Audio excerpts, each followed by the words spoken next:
बिस्मिल्लाहिर्रहमानिर्रहीम। अस्सलाम वालेकुम। कैसे हो बच्चों, आप सब ठीक ठाक हो?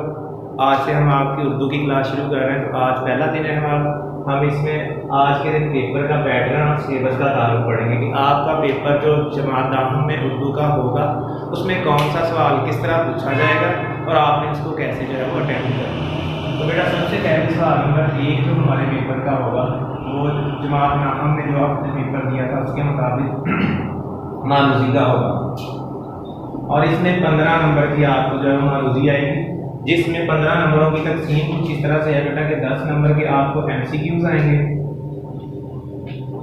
और साथ में 5 नंबर जो होंगे वो ग्रामर के होंगे।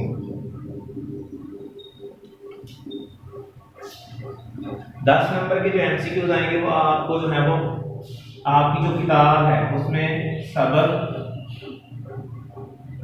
नज़म और गज़ल शामिल होंगे। इसमें से आपके 10 नंबर के MCQs पूछे जाएंगे, जैसे आपने जमात जो है वो नाम में पेपर को अटेम्प्ट किया था। और हिस्सा हमारा जो ग्रामर है इसमें आपके पास 5 नंबर के होंगे। उसमें तखल्लुस क्या होता है, लक़ब क्या होता है, ये लफ्ज़ ग्रामर की रूह से क्या है, इस लफ्ज़ का दुरुस्त लफ्ज़ क्या है, इससे मुतल्लिक़ 5 MCQs जो है वो आपसे पूछे जाएंगे और इस तरह आपका सवाल नंबर 1 जो है वो मुकम्मल होगा। और आपने जैसे पहले 9th में पेपर अटेम्प्ट किया था, आपको जो भी MCQs पेपर में पूछा जाएगा आपने पहले उसको पढ़ना है, अच्छे से उसको समझना है और फिर उसकी 4 मुमकिन जो ऑप्शन दी गई हैं उसके मुताबिक उनमें से किसी एक को सिलेक्ट करना, उस पर निशान लगाना है। ठीक है बेटा। उसके बाद आपके पेपर का जो सवाल नंबर 2 होगा वो होगा नज़म और गज़ल के अशार की तशरीह।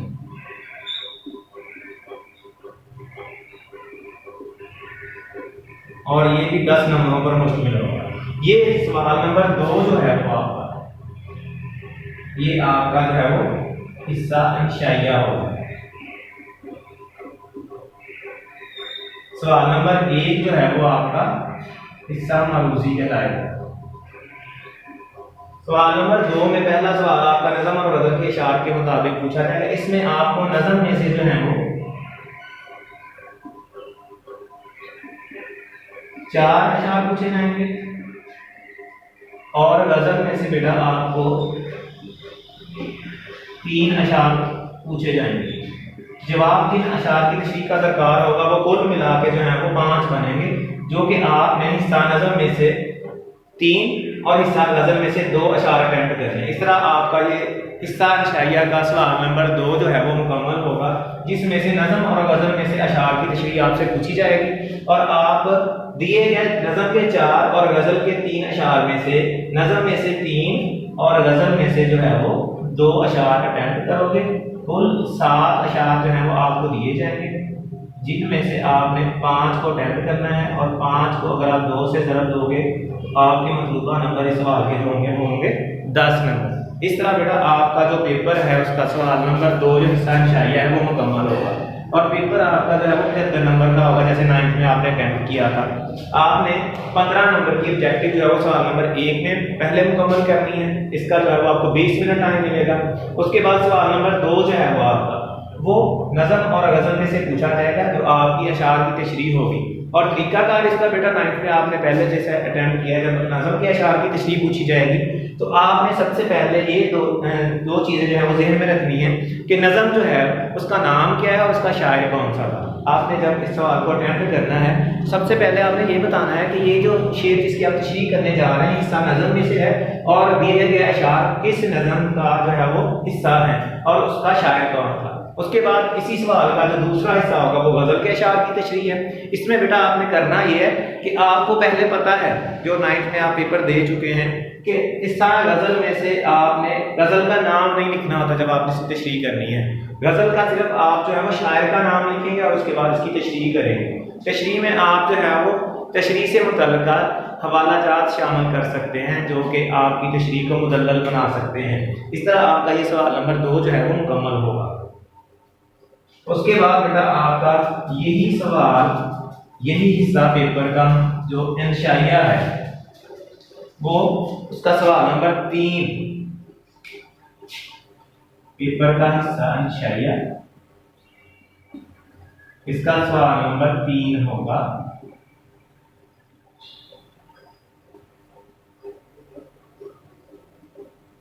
पैराग्राफ की तशरीह, और ये भी 10 नंबरों पर मुश्किल है। आप अगर अपनी दरसी किताब को देखें तो आपकी किताब जो है वो 3 मुख्तलिफ हिस्सों पर मुश्तमिल है। इसमें सबसे पहले नंबर पे सबक पूछे जाते हैं, उसके बाद नज़म और फिर गज़ल। ये 3 अज्जा मिलके आपकी दरसी कुतुब को जो है वो तशकील देते हैं। इसमें से सवाल नंबर 3 जो है वो एक खास तौर पे आपका जो हिस्सा नसर है या असबाब पर मुश्तमिल जो हिस्सा है उसमें से पूछा जाएगा। इसमें होगा क्या, इसमें होगा बेटा ये कि आपका जो सवाल नंबर 3 है ये 2 पैराग्राफ पर मुश्तमिल होगा और आपसे ये पूछा जाएगा कि इस पैराग्राफ की तशरीह जो है वो आपने करनी है। इसमें आपने खत कशीदा अल्फाज के मायने बताने हैं और इसके साथ साथ आपने जो है वो हवाला मतन बताना है। हवाला मतन का मतलब बेटा ये होता है कि आप बताएं कि ये जो पैराग्राफ आपको तशरीह के लिए दिया गया है इसमें इस सबक का मुसन्निफ कौन था और इसका नाम क्या था। इसमें आपने ये चीजें बतानी होती हैं, सबक का नाम क्या था और मुसन्निफ का नाम क्या था।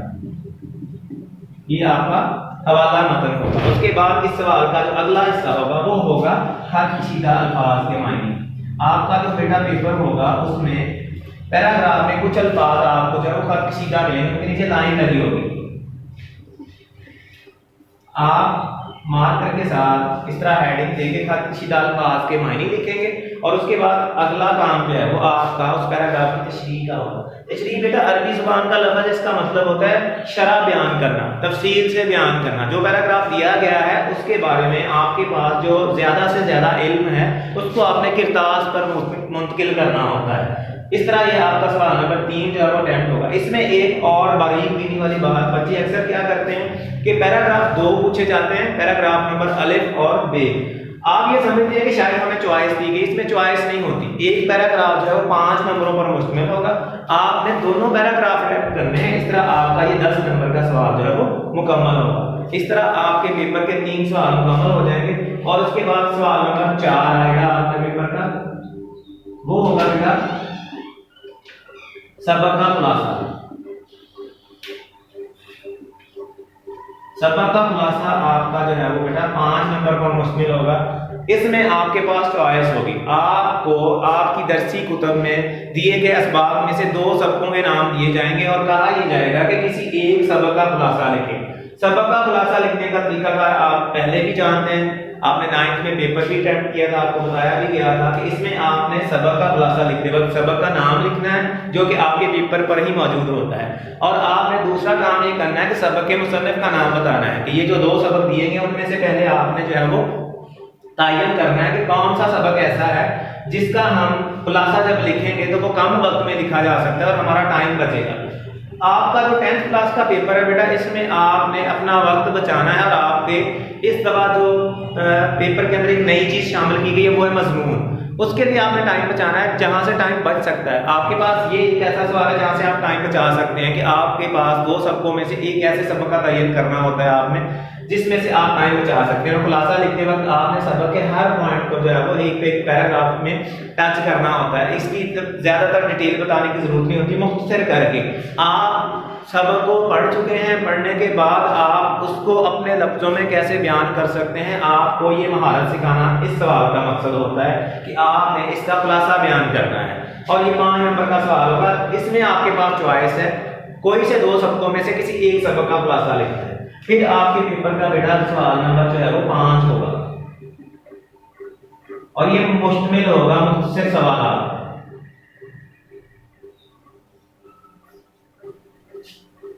आपसे बेटा 7 सवाल पूछे जाएंगे, 5 के जवाब दरकार होंगे आपसे। ये सवाल जो हैं वो आपके हिस्सा नज़म और गजल में से भी पूछे जाते हैं, जरूरी नहीं है कि हिस्सा सबक में से ही पूछे जाएं। आपने जो सबक पढ़ने हैं इस दफा उसमें आपके पास आपकी जो किताब है 14 आपके सबक हैं और आपका जो हिस्सा नज़म है वो 8 नज़मों पर मुश्तमिल है और हिस्सा गजल जो है 4 गजलों पर मुश्तमिल है। इनकी मशक में मौजूद जो सवालात हैं वो आपने अच्छे से तैयार करने हैं। कुल 7 सवालात आपसे पूछे जाएंगे जिनमें से 5 का आपने जो जवाब देना है और इस तरह ये 10 नंबर का आपका सवाल है मुकम्मल होगा। एक सवाल का जवाब 2 नंबरों पर मुश्तमिल होगा और इस तरह आपके पेपर का जो सवाल नंबर 5 है वो मुकम्मल हो जाएगा। फिर हिस्सा अंशाइया का सवाल नंबर 6 और 7। 9th में आपने जो उर्दू का पेपर अटेम्प्ट किया था उसमें आपके जो पेपर के कुल सवाल थे वो 9 थे। जमात दाखिल में आपके पेपरों के जो सवाल हैं उनकी तादाद कम हो गई है, वो 7 पर आ गई। सवाल नंबर 6 जो है ये होगा आपका मजमून। 3 बेटा आपको जो है उन्वानात दिए जाएंगे, उनमें से किसी एक मौजू के ऊपर आपने मजमून लिखना है। और आमतौर पे क्या होता है कि इसमें जो है वो एक तारीखी शख्सियत पूछी जा सकती है, जिसमें कायदे आज़म अल्लामा इकबाल, सर सैयद मिर्जा गालिब, और इसके बाद हालात हाज़रा से मुतल्लिक जो है वो भी उन्वान हो सकता है। और या फिर आपको जो है वो किसी ऐसी सफ़र का मौका मिला, तारीखी सफ़र, इसके बारे में कोई से भी मजमून हो सकते हैं, कोई भी टॉपिक आपको जो है पूछा जा सकता है। 3 उन्वाना होंगे, किसी एक पे आपने लिखना है और ये सवाल जो है वो बेटा आपका 15 नंबर पर मुश्तमिल होगा। 3 में से किसी एक पे जब आपने मजमून लिखना है तो सबसे पहले आपके पास ग्रामर की किताबें मार्केट में इस वक्त बहुत ज़्यादा जो है वो मुयस्सर है, उसमें से आप याद कर सकते हैं, उसमें से मदद ले सकते हैं। अगर ना हो तो मजमून लिखने का तरीका सीखते हैं बेटा। सबसे पहले जो मजमून आपको दिया जाता है उसको आपने उसका तारुफ बयान करना होता है, फिर आपने उसके जो है वो जो फवायद है वो बयान करने, फिर उसके नुकसान और आखिर में अपनी तरफ से राय दी जाती है।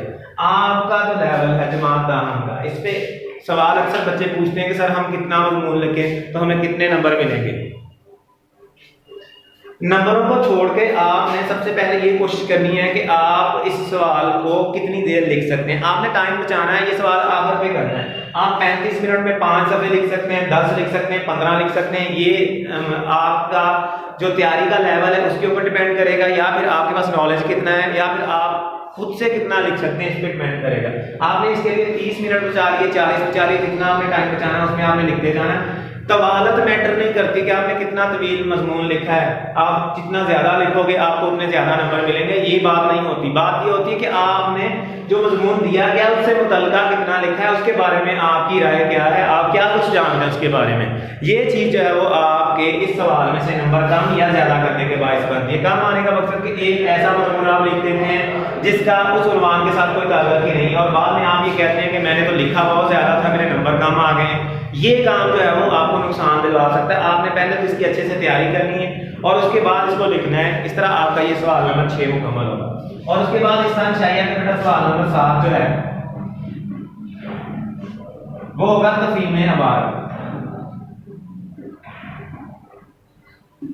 ये सवाल बेटा जमात नामा में आपने कंप्रीहेंशन के नाम से इंग्लिश के पेपर में पढ़ा था, उसी को इस दफा जमात नामा में हमने उर्दू में जो है वो अटेम्प्ट करना है। इसका तरीकाकार ये होगा कि एक पैराग्राफ आपकी किताब जो शरह सरमाया है या मार्केट में इस वक्त आपकी जो क़वाइद इंशा पंजाब टेक्स्ट बुक बोर्ड की उसके ऊपर भी ये मौजूद हैं, वहां पे कम अज कम 18 के करीब पैराग्राफ दिए गए, उनमें से एक पैराग्राफ आएगा, एक पैराग्राफ लिखा जाएगा, उसी से मुतल्लिका कुछ सवाल नीचे पूछे जाएंगे और आपसे उनके जवाब दरकार होंगे। आपके सामने कोई भी इबारत लिखी जाए, आप उसको कहां तक समझ पाए हैं और उसको अपने लफ्जों में कैसे बयान कर सकते हैं, इस चीज को तफहीम कहते हैं, समझ बूझ। कि आपने जो पैराग्राफ पढ़ा है उसकी आपको कितनी समझ बूझ आई है और आप इसको जो है वो कैसे अपने लफ्जों में बयान कर सकते हैं। इसमें अक्सर बच्चे क्या करते हैं कि जो पैराग्राफ दिया गया है उसी में जो जवाब ढूंढते हैं, मिल जाते हैं, उसको उन्हीं लफ्जों में लिख देते हैं। ऐसा नहीं करना आपने कोशिश ये करनी है कि वो जो बात ऊपर पैराग्राफ में लिखी हुई है उसको आप अपने सादा लफ्जों में बयान कर सकें। इस तरह ये आपका जो सवाल है वो मुकम्मल होगा, इसके नंबर 10 होंगे। ये बड़ा एक नहायत आसान सवाल है इस सिलेबस के अंदर जो जमात दाखिल में आपसे पूछा जाएगा। इसमें आपसे नज़म का खुलासा नहीं पूछा जाएगा, जैसा कि जमात दाखिल में आपने नज़म का खुलासा मरकज़ी ख्याल ये याद किए थे, जमात दाखिल में ये नहीं करेंगे आप, क्योंकि ये पेपर में नहीं पूछे जाएंगे। और आप सिर्फ इसमें ये 7 सवाल तैयार करेंगे, इसके 75 नंबर जो है वो आपने कैसे तैयार करना है ये आपकी तैयारी के ऊपर डिपेंड करेगा। और उसके बाद बेटा आज जो हम शुरू करेंगे, सबसे पहले उम्मीद करता हूं कि आपको पेपर पैटर्न के हवाले से जो मैंने बताया वो आपको समझ में आया होगा। उसके बाद जब हम अपना सिलेबस पढ़ते हैं तो हमें पता चल जाता है कि हमने जो आज पढ़ना है, फर्ज करें आज हमने सबक पढ़ना है तो आपको पता होगा सबक में से मुझे क्या पूछा जा सकता है, मैंने इम्तिहानी नुक्ता नजर से इसमें से कौन सी चीज तैयार करनी है। सबक जब आप पढ़ेंगे उसका मकसद यही होगा कि आप उसमें से जो है वो सबक का खुलासा याद करेंगे, उसके अल्फाज मानी याद करेंगे, खदशीदा अल्फाज आपको बताए जाएंगे वो याद करेंगे, और इसके साथ साथ आप इसमें से पूछे गए सवाल आप मुझसे सवाल वो याद करेंगे। इसके पैराग्राफ का तशरीह का तरीकाकार जो आप जानते हैं उसको तैयार करेंगे। तो पढ़ने का जो फायदा है ना वो आपको साथ साथ मिलना शुरू हो जाता है। पेपर पैटर्न पहले बताने का मकसद ये होता है कि आप सबक पढ़ें, आप नज़म पढ़ें या गज़ल पढ़ें या ग्रामर से मुतल्लिका कुछ भी पढ़ें, तो आपको पढ़ते वक्त ये एहसास हो, ये याद हो कि मुझसे इस जो चीज़ मुझे आज पढ़ाई जा रही है इम्तहान में मुझसे इसमें से क्या पूछा जाएगा, जो मैंने कैसे तैयार करना है वो मैंने आपको बता दिया। अब हम बात करते हैं अपनी उर्दू की किताब की। ये हमारी उर्दू की किताब है जो इस तरह हमने पढ़नी है। इसमें हमारे पास जो असबाब नज़म और गज़ल है ये यहाँ पे मौजूद है। सबसे पहले हम आज पहला जो हमारा सबक है उसको पढ़ेंगे। पहला हमारा जो सबक है सबक नंबर 1,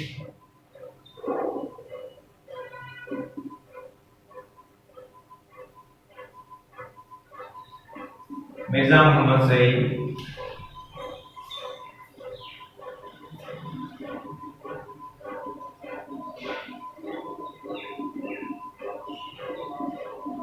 हम आज मुसन्नफ का तारुफ पढ़ेंगे। सबक नंबर 1 हमारी दर्सी कुतुब में शामिल है। मिर्जा मोहम्मद सईद सबक का नाम है।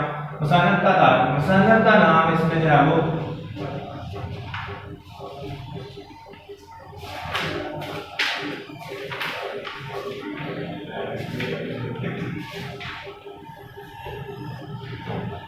शाहिद अहमद देलवी।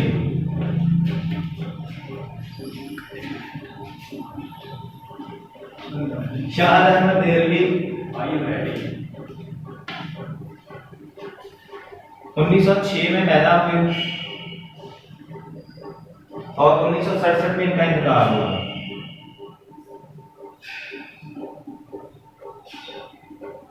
हमारी दर्सी कुतुब में शामिल पहला सबक मिर्जा मोहम्मद सईद, उनके मुसन्नफ का तारुफ आज हम पढ़ेंगे।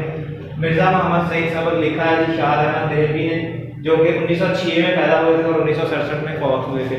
इसमें मुसन्नफ का तारुफ जब हमने पढ़ना होता है तो साथ में हमने इस चीज़ का ख्याल रखना है कि ये मुसन्नफ कब पैदा हुए थे, कब इनकी जो वफात हुई थी।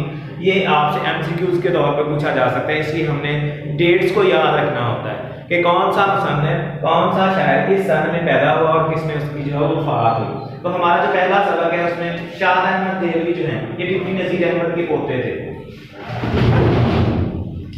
शाहिद अहमद देलवी दिल्ली में पैदा हुए। यह आपने याद रखना है कि किस शहर में पैदा हुए थे। दिल्ली जहाँ से जो है उर्दू अदब का जन्म हुआ, दिल्ली में पैदा हुए। ये दोनों तरह से जो है लफ्ज़ इस्तेमाल होता है।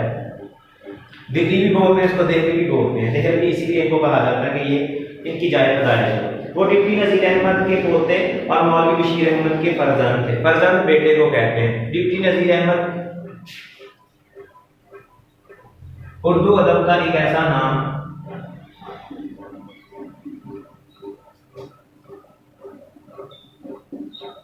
जिनको उर्दू के अरकान खमसा में शामिल किया जाता है। ये वो 5 बंदे थे जिन्होंने उर्दू अदब को जो आज हम पढ़ रहे हैं इसको इसकी जो बुलंदियां उस तक पहुंचाने में नहायत अहम किरदार अदा किया है। और डिप्टी नज़ीर अहमद जो है वो उर्दू अदब के पहले नावल निगार किए हैं। इन्होंने बहुत से नावल लिखे हैं जिन्होंने मुआशरे की इस्लाह के लिए बड़ा अहम और कलीदी किरदार अदा किया है। 1925 में उन्होंने FC कॉलेज लाहौर से FSC करने के बाद मेडिकल कॉलेज में दाखिला लिया, लेकिन शदीद बीमार हो गए। शाहिद अहमद देलवी ने 1925 में जो है वो मेडिकल में दाखिला लिया था FC कॉलेज में लाहौर में, बड़ा मशहूर कॉलेज है मेडिकल के हवाले से। वहां से FSC करने के बाद दाखिला ले, लेकिन दाखिला लेने के बाद शदीद बीमार हो गए। चुनांचे तिब्बी तालीम जारी रखने का इरादा तर्क कर दिया। इस वजह से, बीमारी की वजह से उन्होंने जो मेडिकल की तालीम थी, मेडिकल को उर्दू में तिब की तालीम कहते हैं, इसको जो है वो जारी नहीं रखा और इसका इरादा तर्क कर दिया, रोक दिया। बाद में दिल्ली से अंग्रेजी अदबियात में BA ऑनर किया, MA फारसी का इम्तिहान भी पास किया। इनकी तालीम जो है अंग्रेजी अदबियात में MA किया, यानी कि MA इंग्लिश।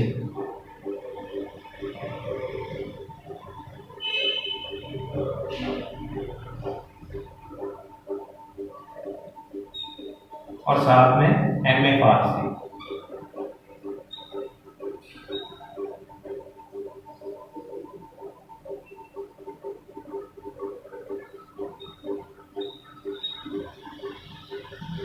ये इनका तालीमी कैरियर था। क्या हमें पाकिस्तान के बाद शहर में दिल्ली कराची मुश्किल हो गए?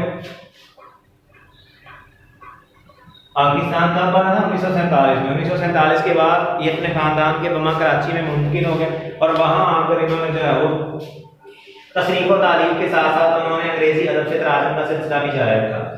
तसनीफ़ व तालीम लिखना और जो किसी और ने लिखा उसमें तब्दीली करना। तसनीफ़ अपने हाथ से लिखने को कहते हैं, तालीम तब्दीली को कहते हैं। किसी और ने जो लिखा उसमें तब्दीली क्या की जा सकती है? तब्दीली ये की जा सकती है इसके अंदर जो कमियां कोताहियां रह जाती हैं। इंसान परफेक्ट नहीं होता बेटा, इसने जो कुछ भी किया होता है उसमें कोई ना कोई कमी रह जाती है। तो कोई दूसरा बंदा जब इसको तनकीद की नज़र से देखता है तो उसे तसनीफ करता है, उसमें जो है तब्दीली कर सकता है। तो इन्होंने ये काम जारी रखा और इसके साथ साथ अंग्रेजी अदब से तराजुम का सिलसिला भी जारी रखा।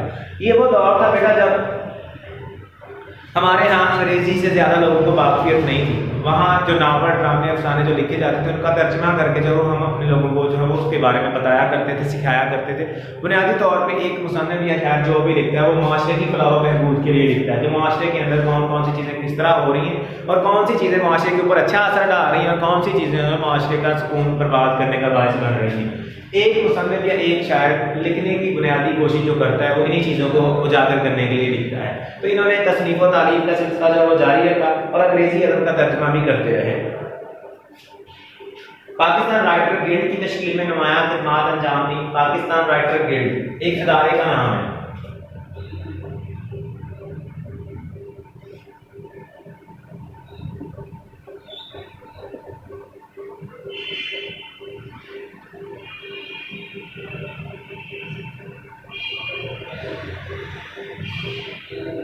ये इदारा बनाने में उन्होंने नुमायां खिदमात अंजाम दी। इसका मकसद 1963 में मजमूई अदबी खिदमात की बिना पर तमगा बराए उसमें कारकर्दगी से नवाजा गया। हुकूमत पाकिस्तान ने इन्होंने अदब के हवाले से जो खिदमात अंजाम दी थी उसके एतराफ़ के तौर पर इनको तमगा बराए उसमें कारकर्दगी से नवाजा गया। आपने याद ये रखना है कि इनको जो है वो ये कब नवाजा गया था?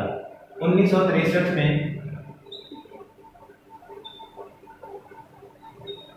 तमगा बराए उसमें कारकर्दगी, इससे इसको नवाजा गया। ये आपने अंडरलाइन कर लेना अपनी किताब पर। शाह रहमान देहलवी ज़ुबान व बयान पर काबिल अबूर रखते थे, मुकम्मल तौर पे महारत रखते थे। अबूर का मतलब होता है महारत रखना ज़ुबान व बयान पर, चाहे वो ज़ुबान लिख रहे होते थे या कोई बयान कर रहे होते थे। उनकी ज़ुबान आसान और आम फहम, उन्होंने जो ज़ुबान इस्तेमाल की वो बड़ी कोई मुश्किल या ऐसी ज़ुबान है जो किसी आम बंदे की ज़ुबान में समझ में आ सके। आम फहम से तो आम इंसान भी समझ सकता है। वो मौसीकार भी थे लेकिन उर्दू अदब की उनकी पहचान हो। म्यूजिशियन, म्यूजिक कंपोजर मौसीकार को कहते हैं। सिंगर गुलकार को कहते हैं गाने वाले को, लेकिन मौसीकार जो उसकी धुन तरतीब देता है। इन्होंने ये काम भी किया था लेकिन इनकी वजह शोहरत जो है वो उर्दू अदब ही बनी। डॉक्टर जमील जावी के मशवरे पर उन्होंने खाका निगारी शुरू की। ये आज हमने जो इनका लिखा हुआ सबक पढ़ना है वो भी बुनियादी तौर पे एक खाका ही है। गलचीना गौहर जिसका ज़ेर नज़र खाका लिया गया जो हमने सबक पढ़ना है। किताब का नाम इनका जिसमें इन्होंने मुख्तलिफ लोगों के जो खाके बयान किए थे। किसी बंदे का खाका तो बयान किया जाता है बेटा, वो इसलिए बयान किया जाता है कि इसमें उस बंदे की जो खूबियाँ जो खामियाँ बयान की गई हैं उसको आप देख के सीख सकते हैं कि इसने जो कुछ खाका बुनियादी तौर पे अदब की वो किस्म होती है जिसमें किसी बंदे की ज़िंदगी को उसकी खुशी खामियों और खूबियों के समेत बयान किया जाता है कि ये काम जो है वो इस तरह किया करते थे। और इसमें बुनियादी मकसद ये होता है कि आप उनको पढ़ने के बाद उनके गुजारे हुए वक्त के और हालात के तकाजे के मुताबिक आप अपनी ज़िंदगी को कैसे बेहतर कर सकते हैं। अगर आपको ज़िंदगी बेहतर करने के मौके फराहम करता है कि आप इस खाके को पढ़ने के बाद अपनी ज़िंदगी का खाका जो आप तश्कील देते जा रहे हैं गुजरते दिन के साथ उसको मज़ीद कैसे बेहतर कर सकते हैं। ये गलचीना गौहर किताब का नाम है। ये अक्सर MCQ पूछा गया है, आपने याद रखना है कि सबक मिर्ज़ा मोहम्मद सईद शाह रहमान देहलवी की कौन सी किताब से लिया गया है। तो ये किताब का नाम उसके ऊपर लिखा हुआ है आपकी किताब के ऊपर। इसका मतलब होता है गुमशुदा मोती, गलचीना गौहर का मतलब। और बज़्म खुश नफ्सान के खाकों के मजमूए के नाम। इन्होंने जो खाके लिखे हैं वो 2 मजमूओं में शाया हो चुके हैं जिनमें से एक का नाम गलचीना गौहर और दूसरा बज़्म खुश नफ्सान। बज़्म महफिल को कहते हैं अच्छे नफूस पर मुश्तमिल महफिल। इनके अलावा उनकी तसारीफ में उजरा दयार दिल्ली की इसके अलावा उनकी तसारीफ में उजड़ा दयार दिल्ली की विरता और दान के खेत शामिल है। ये आखिरी लाइन में बेटा आपने अंडरलाइन कर लेनी है जिससे जो है वो आपको ये चीज़ सीखने का मौका मिलेगा। बाज़ का पेपर में एमसीक्यूज ये भी पूछा जा सकता है कि किताब का नाम दिया होता है कि ये किस मुसन्निफ ने लिखी है, तो इनकी जो दूसरी 3 किताबों के नाम आपकी किताब के ऊपर लिखे हैं, जिसमें उजरा दयार शामिल है, दिल्ली की बिट्टा शामिल है, दाम के खेत शामिल है। ये आपने जो है वो अपनी किताब पे अंडरलाइन करके याद कर लेने, एमसीक्यूज आपसे पूछा जाएगा। और इसके बाद अब जो हमारा सबक है वो हम मिर्ज़ा मोहम्मद सईद